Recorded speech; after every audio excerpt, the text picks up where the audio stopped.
Okay. ರಾಜ್ಯದಲ್ಲಿ ದಿನೇ ದಿನೇ ಮೂಲಭೂತವಾದಿ ಇಸ್ಲಾಮಿಕ್ ಸಂಘಟನೆಗಳು, ಇಸ್ಲಾಮಿಕ್ ಕಾರ್ಯಕರ್ತರು, ಪಾಕಿಸ್ತಾನದ ಬೆಂಬಲಿತ ಕಾರ್ಯಕರ್ತರುಗಳು ಕರ್ನಾಟಕದಲ್ಲಿ ಕಾಂಗ್ರೆಸ್ ಸರ್ಕಾರ ಬಂದ ಮೇಲೆ, ಅದರಲ್ಲೂ ಟಿಪ್ಪು ಸಿದ್ಧಾಂತವನ್ನ ಇಟ್ಕೊಂಡು ಹೊರಟಿರ್ತಕ್ಕಂಥ ಸಿದ್ದರಾಮಯ್ಯನವರು ಮುಖ್ಯಮಂತ್ರಿ ಆದಮೇಲೆ ನಿರಂತರವಾಗಿ ಹಿಂದೂಗಳ ಮೇಲೆ ಒಂದಲ್ಲ ಒಂದು ರೀತಿಯಲ್ಲಿ ನಿರಂತರವಾಗಿ ಹಲ್ಲೆ, ಅವಹೇಳನ, ಧಮಕಿ, ಟೆರರಿಸ್ಟ್ ಆಕ್ಟಿವಿಟಿ, ಬಾಂಬ್ ಹಾಕುವಂಥದ್ದು, ಈ ತರದ ಮಿತಿಮೀರಿದ ಘಟನೆಗಳು ಕರ್ನಾಟಕದಲ್ಲಿ ನಡೀತಾ ಇರುವಂಥದ್ದು ಬಹಳ ಗಂಭೀರವಾದಂತ ವಿಚಾರ ಮತ್ತು ಆತಂಕಕ್ಕೆ ಈಡು ಮಾಡುವಂತ ವಿಚಾರ. ನಿನ್ನೆ ವಿದ್ಯಾರಣ್ಯಪುರದಲ್ಲಿ ರಾಮನವಮಿ ಇದೆ. ಇಡೀ ದೇಶದಲ್ಲಿ ರಾಮನವಮಿಯನ್ನ ಬಹಳ ವಿಜೃಂಭಣೆಯಿಂದ ದೇಶ ಜನ ಆಚರಣೆ ಮಾಡ್ತಾ ಇದ್ದಾರೆ. ರಾಮ ಈ ದೇಶದ ಆದರ್ಶ ಪುರುಷ. ರಾಮ ಮಂದಿರ ನಿರ್ಮಾಣ ಆಗಿದೆ.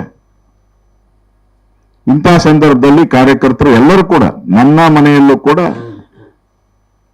ನಮ್ಮ ಪೂರ್ವಿಕರು ಕಳೆದ 100-150 ವರ್ಷದಿಂದನೂ ಕೂಡ ರಾಮನವಮಿಯನ್ನ ನಮ್ಮ ಮನೆಯಲ್ಲಿ ಆಚರಣೆ ಮಾಡ್ಕೊಳ್ತಾ ಇದ್ದೀರಿ. ಪ್ರತಿಯೊಬ್ಬರ ಮನೆಯಲ್ಲೂ ಆಚರಣೆ ಮಾಡ್ತಾ ಇದ್ದೀರಿ.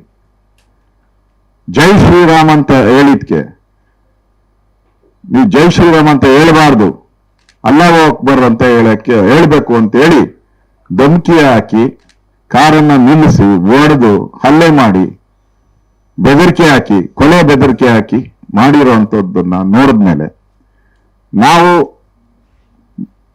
ಹಿಂದೂಸ್ತಾನದಲ್ಲಿದ್ದೀರಾ ಪಾಕಿಸ್ತಾನದಲ್ಲಿದ್ದೀರಾ ಅಂತ ಡೌಟ್ ಶುರುವಾಗ್ಬಿಟ್ಟಿದೆ. ಕರ್ನಾಟಕ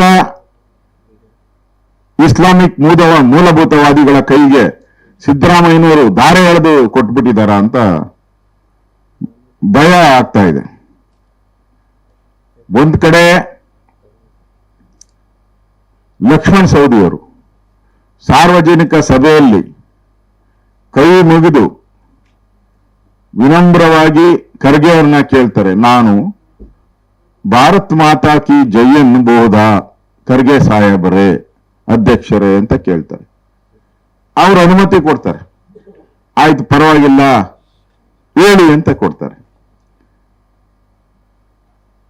ಇನ್ನೊಬ್ಬ DK ಸುರೇಶ್ ಅವರು, ರಾಮ ದೇವರೇ ಅಲ್ಲ, ನಮ್ಮ ಮನೇಲಿ ಫೋಟೋನೇ ಇಕ್ಕಲ್ಲ ಅಂತ ಇಟ್ಕಡ. DK ಸುರೇಶ್ ಅವರೇ, ನಿಮ್ಮ ಮನೇಲಿ ರಾಮನ್ ಫೋಟೋ ಯಾಕೆ ಇಕ್ಕಂತೀರ? ಕಲ್ಲು ಬಂಡೆಗಳನ್ನ ಇಟ್ಕೊಂಡಿರಿ. ಕಲ್ಲು ಬಂಡೆ ವ್ಯಾಪಾರ ಮಾಡೋರು ತಾನೇ ನೀವು? ಕಲ್ಲು ಬಂಡೆನ ಇಟ್ಕೊಂಡು ನೀವು ವ್ಯಾಪಾರ ಮಾಡಿದವರು, ಅದರಿಂದ ಉದ್ಧಾರ ಆಗಿದ್ದೆ ಅಂತ ಹೇಳಿ ಮಾಡಿ. ರಾಮನ ಬಗ್ಗೆ ಯಾಕೆ ಅವಮಾನ ಮಾಡ್ತೀರ ನೀವು? ರಾಮನ ಫೋಟೋ ಇಲ್ಲ ಅಂತ ಹೇಳಿದ್ರೆ ಆಂಜನೇಯ ಇಲ್ಲ, ಆಂಜನೇಯ ಇಲ್ಲ ಅಂದ್ರೆ ರಾಮ ಇಲ್ಲ. ಇಡೀ ದೇಶದ ಕನ್ಯಾಕುಮಾರಿಯಿಂದ ಕಾಶ್ಮೀರದವರೆಗೆ ಹೋಗಿ ಆಂಜನೇಯನ್ ಇಲ್ದಿದ್ದು ಊರೇ ಇಲ್ಲ. ಆಂಜನೇಯನ್ ಎಲ್ಲಿ ದೇವಸ್ಥಾನ ಇದೆ ಅಲ್ಲ, ರಾಮನ್ ಇಲ್ದಿದ್ದು ಆಂಜನೇಯನ್ ದೇವಸ್ಥಾನ ಇದು. ಇದು ಕಣ್ಣು ಕಾಣಿಸಲ್ವ ನಿಮ್ಗೆ DK ಸುರೇಶ್ ಅವರೇ?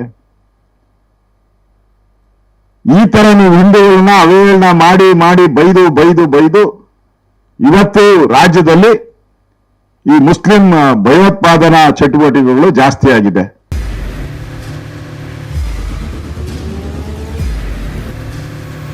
ಪ್ರಜಾಮಾರ್ಗ ನ್ಯೂಸ್, ಇದು ಜನಸಾಮಾನ್ಯರ ಧ್ವನಿ.